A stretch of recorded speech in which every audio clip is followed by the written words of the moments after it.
A busy weekend just gone. I'm just about catching up with myself, but it's time to go wild.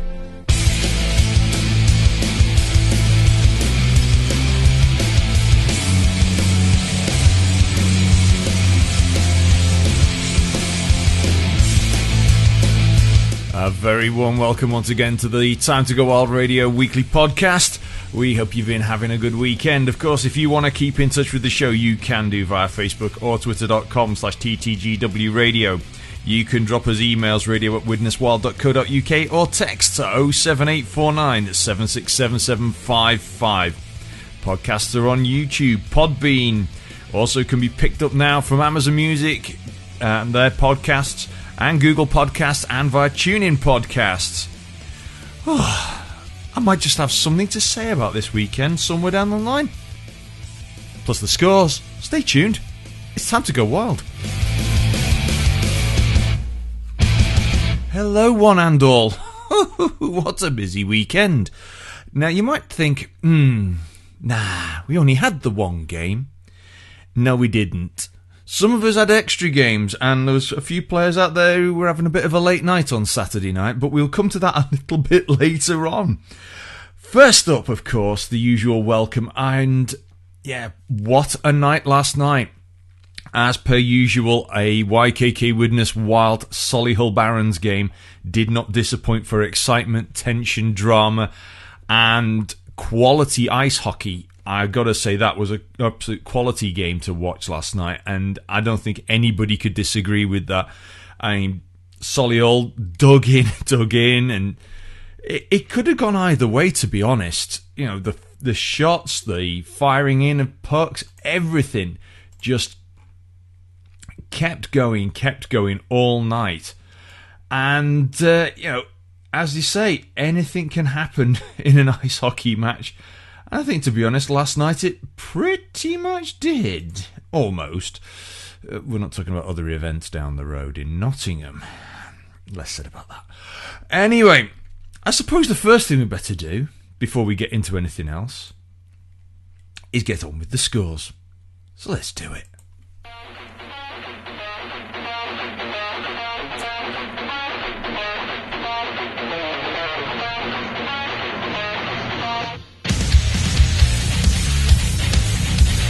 Here we go, usual roundup from the leagues we cover each week. Starting with Elite League action. From Wednesday, Cardiff Devils 4, Glasgow Clan 2, Coventry Blaze 1, Belfast Giants 7. On Friday, Dundee Stars 4, Belfast Giants 3 after overtime, Manchester Storm 4, Nottingham Panthers 2. On Saturday, Guildford Flames 1, Fife Flyers 5, Cardiff Devils 5, Nottingham Panthers 2, Sheffield Steelers 5, Manchester Storm 2, Glasgow Clan 4, Coventry Blaze 6, Dundee Stars 0, Belfast Giants 7. On Sunday, Sheffield Steelers 3, Glasgow Clan 2, Nottingham Panthers 4, Cardiff Devils 1, Coventry Blaze 1, Guildford Flames 5, and Fife Flyers 2, Belfast Giants 3. EIHA leagues now. Under 18s North 2 from Saturday, Sheffield 1, Sutton 10. Under 16s North 2 from Saturday, Sheffield 13, Manchester 1. On Sunday, Nottingham 5, Solihull 1. Blackburn 0, Widnes 8. On Saturday in the Under 14s League, Coventry 2, Sutton 10. Manchester 1, Blackburn 7. Kingston 8, Widnes 0. Under 12s North action now from Saturday, Blackburn 2, Whitley Bay 7. WNIHL Premier League action from Saturday, Bristol Huskies 7, Sheffield Shadows 0. On Sunday, Chelmsford Cobras 6, Nottingham Vipers 6. NIHL National League action from Friday. Sheffield Steel Dogs 6, Milton Keynes Lightning 4. On Saturday, Leeds Knights 7, Raiders 3. Basingstoke Bison 2, Telford Tigers 1 after overtime. Swindon Wildcats 4, Peterborough Phantoms 2. Milton Keynes Lightning 8, Bees 3. On Sunday, Bees 1, Basingstoke Bison 6. Raiders 6, Swindon Wildcats 3. Peterborough Phantoms 1, Leeds Knights 3. Telford Tigers 5, Sheffield Steel Dogs 6 after overtime. NIHL Division 1 North Morley League action. All games on Sunday of this week. Nottingham Lions 9, Blackburn Hawks 8. Billingham Stars 1, Whitley Warriors 3. Widnes Wild 6, Solihull Barons 4. NIHL Division 2 North Laidler action from Saturday. Coventry NIHL Blaze 2, Sutton Sting 3. Telford Tigers N2 4. Bradford Bulldogs 2. Sheffield Titans 4, Hull Jets 3. And on Sunday, Altrincham Aces 4, Sheffield Titans 2. And that rounds up the main league scores from across the weekend. Again, we'll do a roundup again next week. Keep it time to go wild. Oh, what a weekend.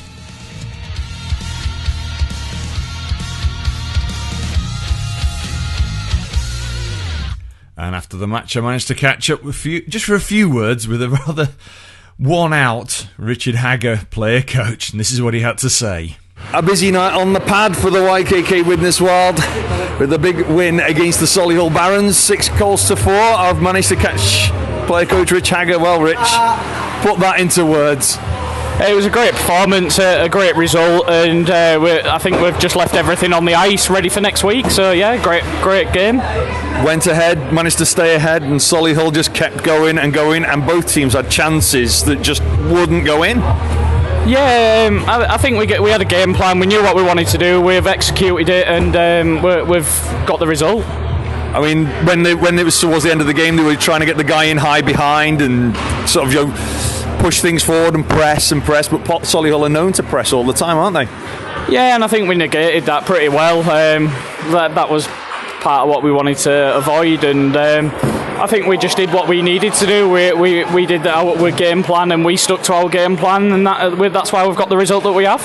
I think a lot of teams, when it comes to road games, will park the bus sometimes, but Solihull have never done that. They're always a very aggressive team, always pushing, always forechecking, back-checking as well. And tonight, I think, was full-on entertainment as well as a quality game.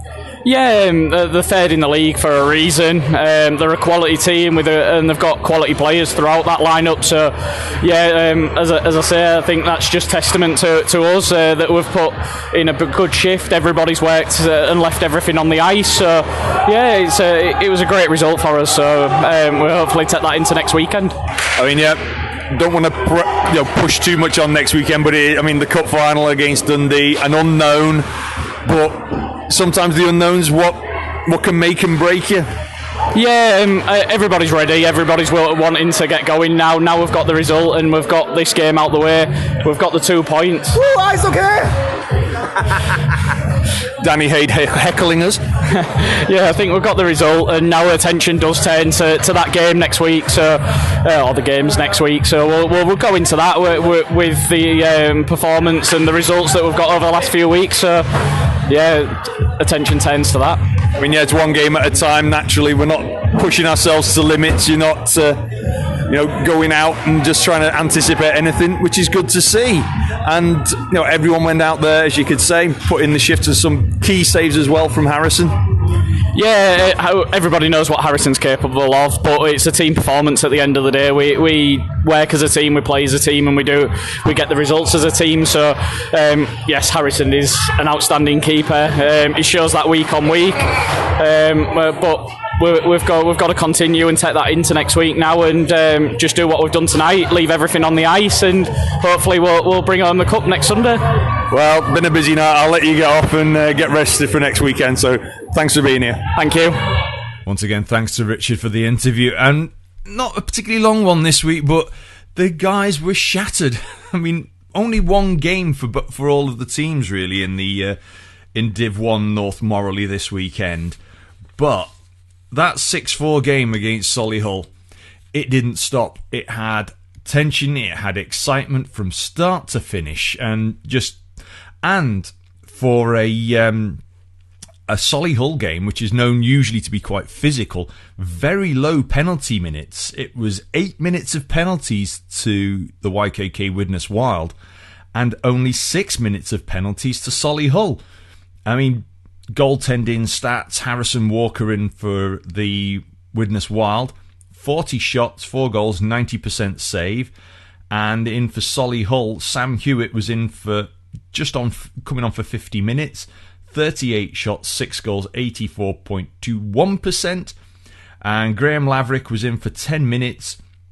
He faced 5 shots, didn't let one in. So, yeah, busy game. And it all started really when the deadlock was finally broken at 7 minutes and 4 seconds with Josh Reynolds making his debut for the Wild with his first goal, and the first goal of the night, assisted Rich Hagger and Chris Wilcox.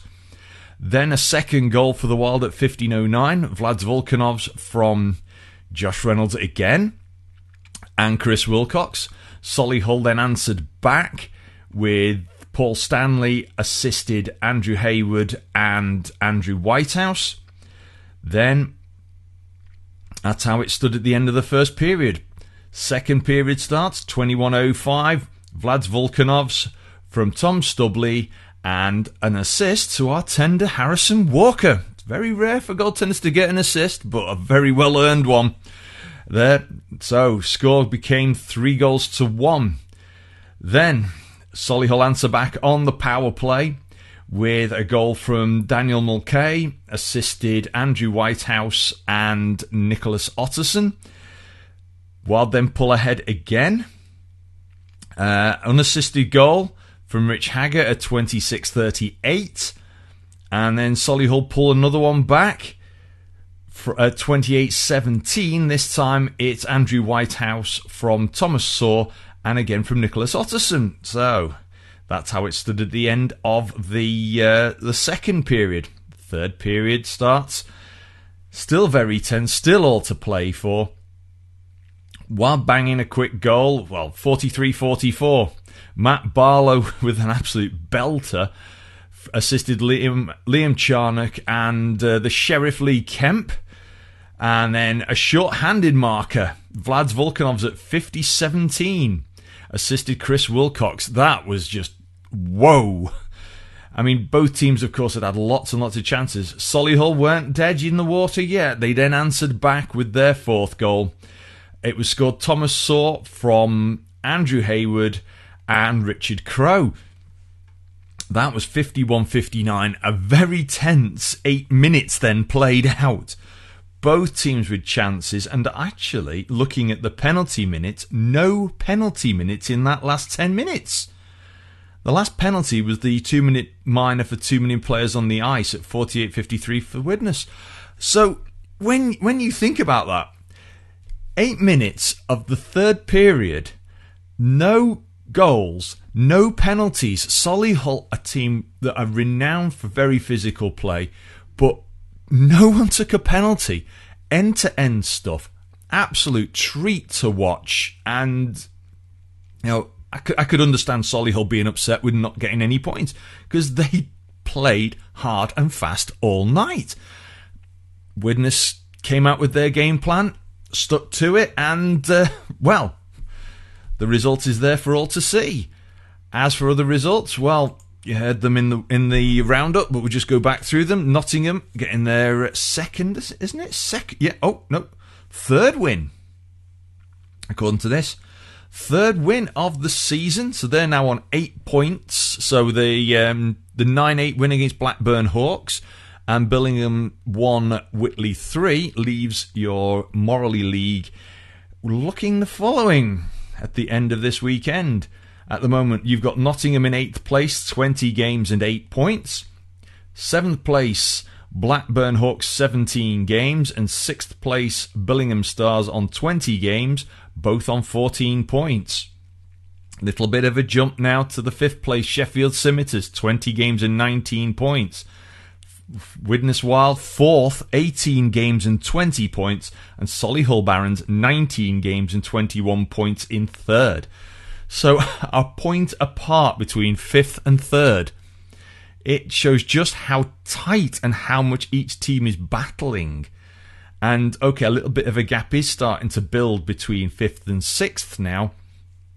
But, one weekend, a double-head games, 4 points up for grabs, you could jump and you can slide very, very quickly.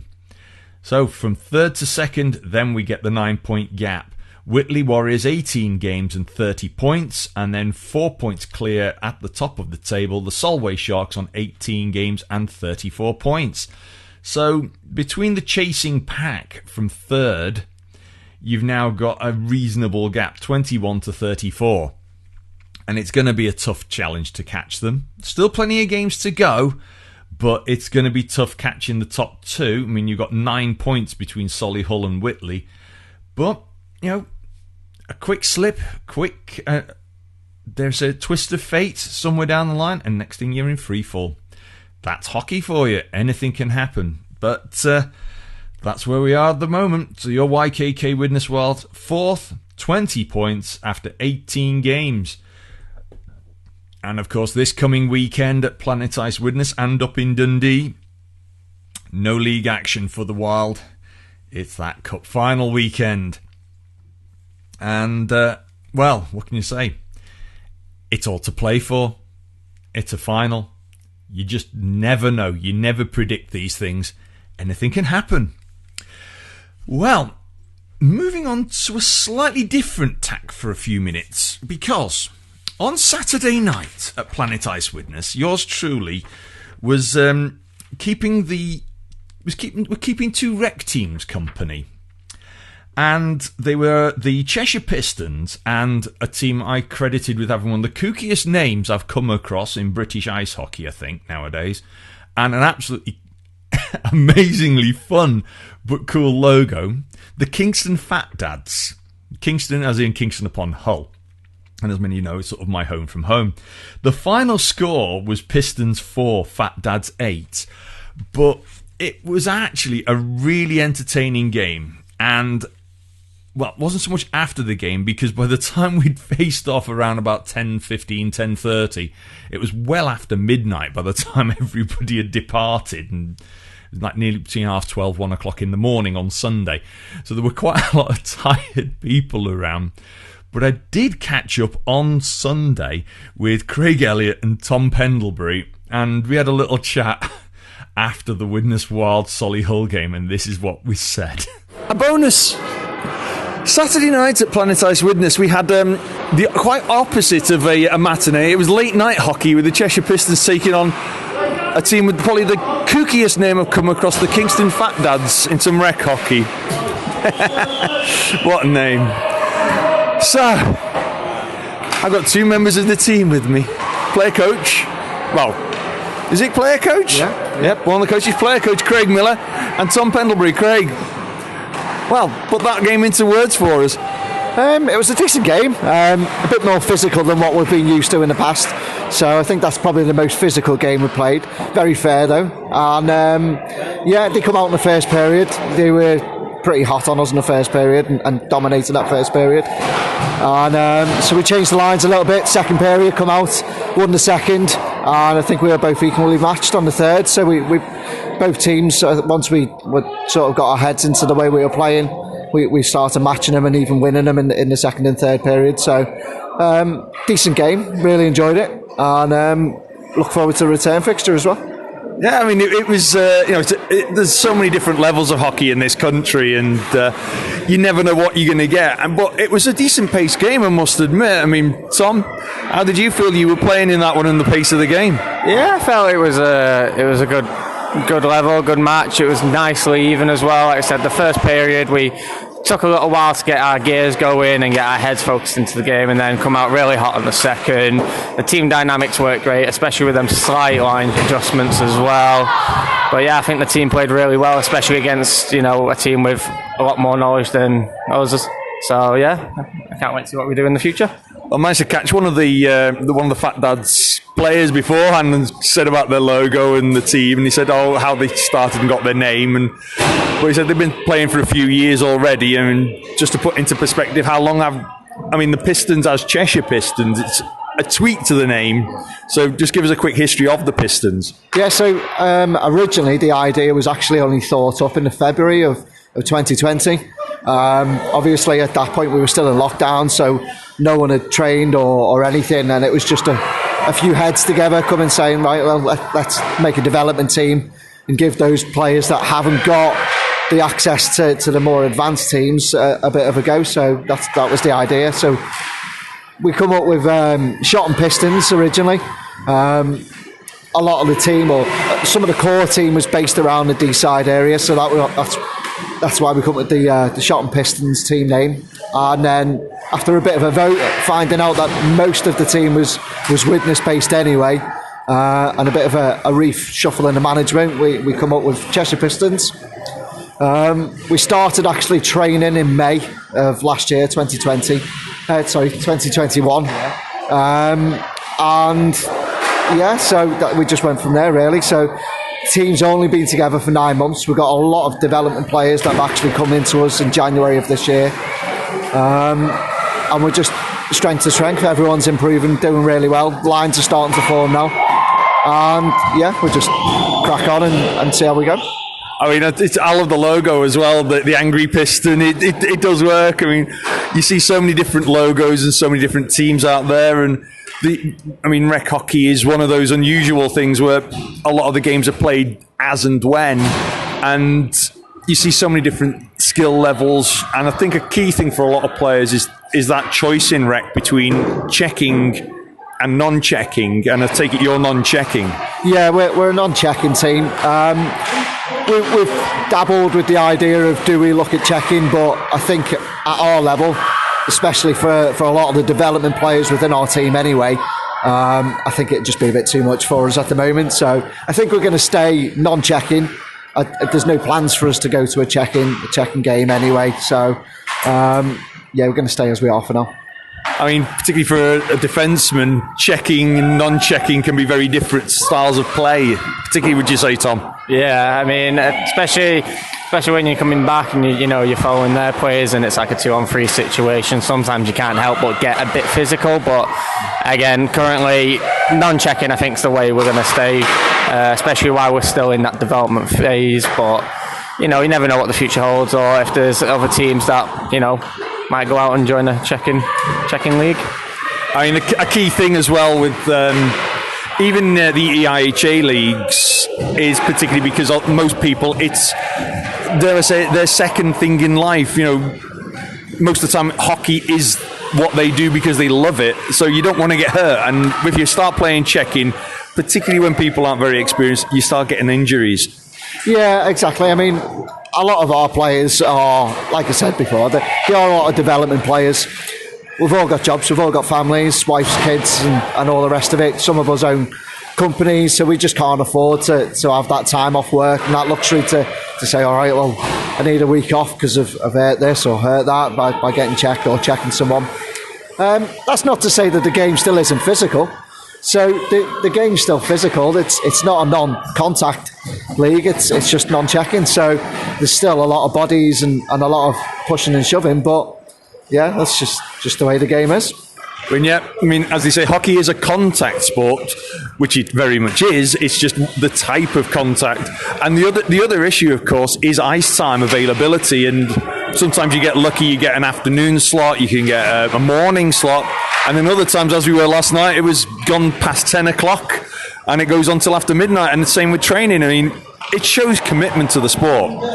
Yeah, it does. I mean, to have 20 plus lads turn up and females, all turn up at that time of night, I mean, I think we got on the ice at about 10:30. Yeah. So to have as many people as we do turn up, commit to it, we had 4 full lines pretty much.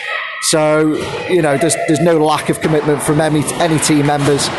And we've also got a load more players waiting in the wings, wanting to get in there and nibble at a bit to get on the ice, start getting into these games.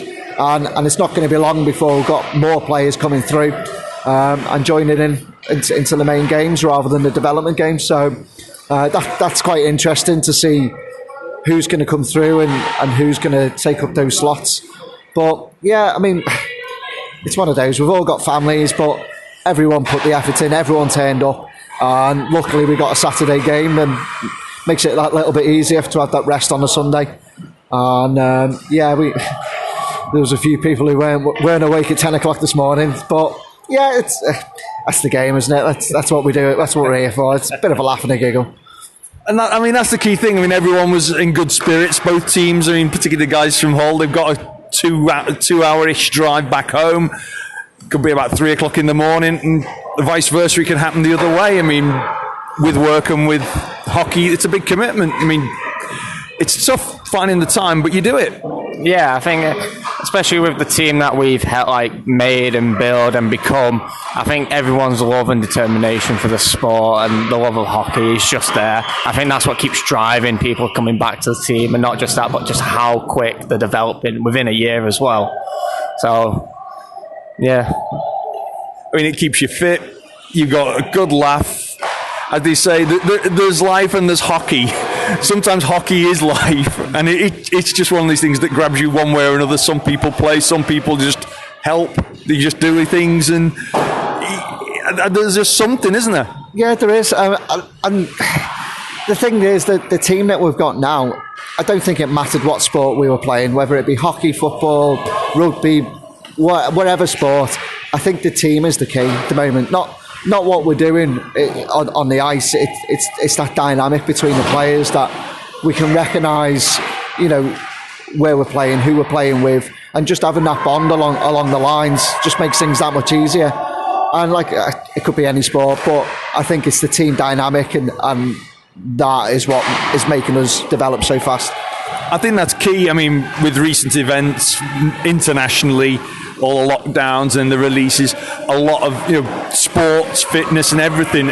It's took a big hit, but being able to be back as a group of people, that camaraderie, just all of a sudden gives you that spirit lift. Yeah, it does, and it's been great, and it's been nice, and I think everyone's just buzzing about how we're doing and what we're doing, and you know, we don't ever hear any moans and groans. Everyone turns up to training.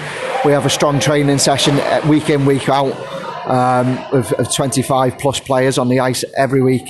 So there's no lack of commitment, and I genuinely think that's just because everyone's enjoying the friendly banter so much within the team, and the team dynamics is just second to none.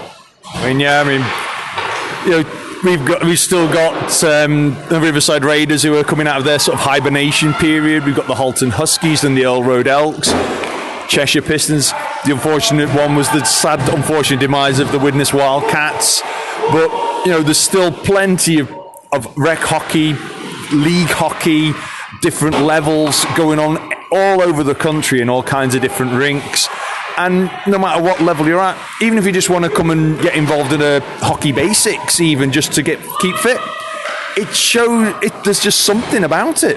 There is, yeah. I mean, a lot of our players have come through the basic system, so to see them come through the basic system, and a couple have now signed to other teams like Raiders, Elks, and developing on through more advanced teams, if you want to call them that.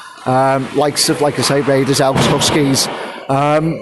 So we kind of see ourselves as that middle ground, that platform between basics and stepping up to more advanced teams and developing their own personal games and just being that comfort zone and that development team that can do that is quite special, because there's not many of those around. So it's quite nice. I mean, there's other than you look at other sports, football, rugby, cricket, there's the top levels, but there's a lot of what we often refer to as grassroots, and in a way, rec hockey is all part of that grassroots. It is, yeah, definitely, 100%. And whether you choose to stay in rec hockey, whether you choose what you want to try and go for league teams, whichever route you want to go, there's always going to be a team available to you. So whether it be Cheshire Pistons as a development team, or whether you personally want to push yourself further, join into a higher rec team or a league team, that's everyone's choice. Well, thanks for joining me, both of you. It was a pleasure to be here, even though it was late last night. But it was a very entertaining, very well played game. Shame the result didn't quite go to plan, but I think a very even game all in all.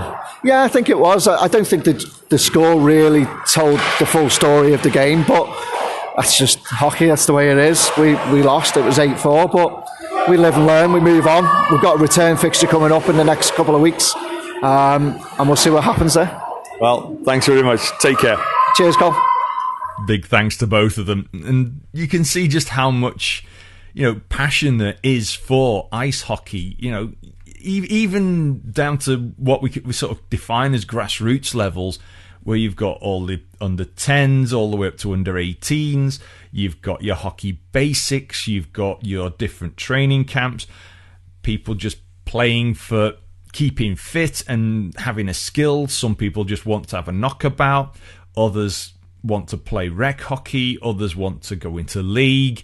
Some make a career out of it. And, you think about it.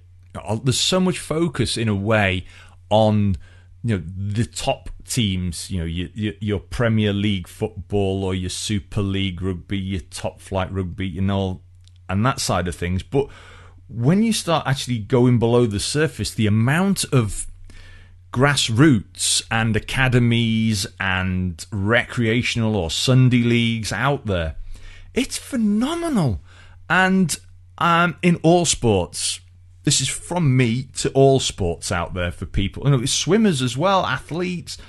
The amount of commitment people put in to a sport that they enjoy simply because they enjoy it, not because they get paid. I give credit. I do. I wish I had the energy to do it.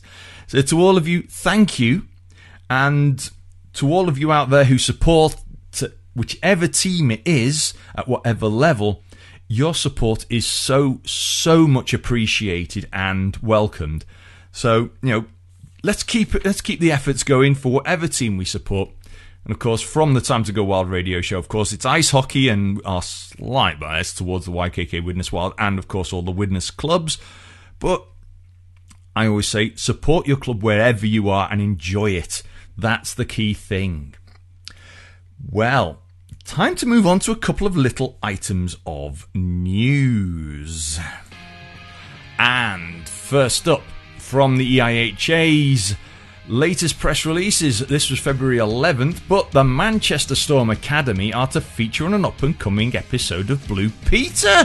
Fabulous! Fantastic news. So yeah, there's been some contact between the Storm Academy and the BBC, or CBBC, we should say, and filming took place, about 3 hours of filming, it seems, took place recently. So there's information on the EIHA website about this. I'm not going to go into details, but look it up. But I'll be keeping my eyes and ears open. If anyone else out there knows the exact date of when the episode goes, or the feature goes out on Children's BBC, let us know and we can publicise it, because it's a great advert for all of hockey. So yeah, so the Blue Peter with Manchester Storm Academy will be on Children's BBC channel in a couple of weeks' time, and there's lots of great photos on the IHA website, so that is fantastic news. Now, normally we have a special slot for fixtures, but this one is an addition I will give out because the dates have been confirmed for the Women's National Ice Hockey League playoffs, it seems. And the playoffs will be this year, it seems, at Planet Ice Widnes on the weekend of the 4th and 5th of June. So 4th and 5th of June, WNIHL Trophy Weekend taking place at Planet Ice Widnes. So there we go. And one a bit more closer to home, many of you will have seen the postings about former YKK Widnes Wild player David Swanson And it's great. He's got an article about, he says, I quit hockey to level the playing field. It's all about what he's been doing in his career outside of hockey and how he's used things within hockey to help him further his visions and stuff for the future. And it's about fantastic work with visually impaired, removing barriers to their participation in the sport. And of course, many of you will know that co-host Andy Witchley and myself were involved the other year with Nathan Tree and the first blind ice hockey session at Planet Ice Widnes. That was a phenomenally eye-opening, informative and amazing event. And to see this article from Dave as well, that's brilliant to see. So that's in the Sunday Times. There's bits of it around. There is a link to the Sunday Times website on the EIHA page. So look that up. So the title is former flincher at Widnes forward in the Sunday Times. So that's David Swanston. Fantastic, and best of luck to David for all of his work in that area. See, doesn't stop. I like it. So, of course, what else have we got to cover? Well, may as well do this bit. Because, of course, we're almost out of time for another show. Trying to pack as much in as we can. Of course, where would we be? Oh, and a big thank you, of course, to everybody who took part in the shirt raffle this weekend, because that was to assist with funds for the trip up to Dundee. And, it's a long trip up to Dundee for the team at the weekend. So, thank you to everybody, and congratulations to Jen Hunt. You're going to need a bigger wardrobe, or you're going to have to just move house for the amount of shirts you've got these days. Then again, I know people who've actually got rooms full of hockey memorabilia shirts. So you must be getting close now. Anyway, of course, everything Widnes Wild. If you want to check out our website, widneswild.co.uk. There's also Facebook and twitter.com/widneswild. You've got instagram.com/widneswildofficial, and our YouTube page, youtube.com/widneswild ice hockey club. And we had a birthday shout out to our tweeter, Bex. I think it's on Tuesday of this week, so happy birthday once again to Bex. Hope you have a cracking day. Of course, where would we be without all of our sponsors? Title sponsor YKK, and of course our additional sponsors, Spriggs & Son of Widnes, Straight In, MPG Maintenance Property Services, Cross Check Clothing, The Coach Company, University of Salford, Planet Ice, and our charity is the Halton Haven Hospice again this year. And, of course, there might still be a few own and loan shirts available, so keep your eyes peeled. Pop into widneswild.co.uk, look on the fan pages for all information for shirts. Fixtures time as we come to the back end of the show. First fixtures. Well, what can we do? Saturday, action at Planet Ice Widnes from 3:20. Our under-16s are in action against the Sheffield under-16s. And then up in Scotland, the Dundee Comets host your YKK Widnes Wild in the first round of the NIHL North Morley Cup final. That's at 6:30. And then on Sunday, it was going to be the Blackburn Hawks visiting, but it isn't anymore. No, it's the Dundee Comets visiting Planet Ice Widnes, taking on your YKK Widnes Wild, 5:30 p.m. in the Cup final, second leg. Following weekend, Saturday 26th of February, under-10s are in action in Telford for cross ice games at 4:20. Billingham under-12s take on the Widnes under-12s at 5:30 p.m. up in Billingham, and then the Billingham under-14s host our under-14s at 7:15. On Sunday 27th, the Sheffield under-16s host Widnes under-16s at 6:15. And your YKK Widnes Wild will be hosting the Whitley Warriors at 5:30 p.m. That should be a lively game. Moving into early March, you've got on Saturday the 5th of March, Widnes under-12s host the Kingston under-12s at 3:20. And then the Widnes under-14s host Billingham under-14s at 4:50. And then on Sunday, the 6th of March, Widnes under 10s are in Manchester for cross-ice action at 4:20. Solihull under 16s host the Widnes under 16s at 7:10. Oof. And then the Whitley Warriors are hosting the YKK Widnes Wild at 5 p.m. Well, there you go. So that's the 6th of March. There's a couple of rec games coming up. I can't remember when some of them are, but one of them will be on the 20th of March at Planet Ice Widnes, 6 p.m. Your Earl Road Elks taking on the Wire Seagulls in their Recreational Summer Cup, which does actually run into the summer because some of the games aren't finishing until the 18th of June or beyond. So, all I can say as we come to the end of the show for another week of our little roundup of everything that I can find is if you got anything special, any articles, news articles, any plugs, birthday shout-outs, drop them through radio@widneswild.co.uk. I'll try and keep my eyes on that inbox or via Twitter and Facebook.com/TTGW Radio. Of course, we'd like to do a shout. If you want shout-outs at the game, you can use the same contact details, and I'll try and make sure I've got them written down before the game. So, there we go for another week. Plenty happening, plenty happened. Lots of drama still to come. The season's not over yet. Hope to catch you all very soon from the Time to Go Wild Radio podcast, wherever you're getting your hockey this coming weekend, or throughout the week even. Take care, look after yourselves and each other. Till next time, ta-ra.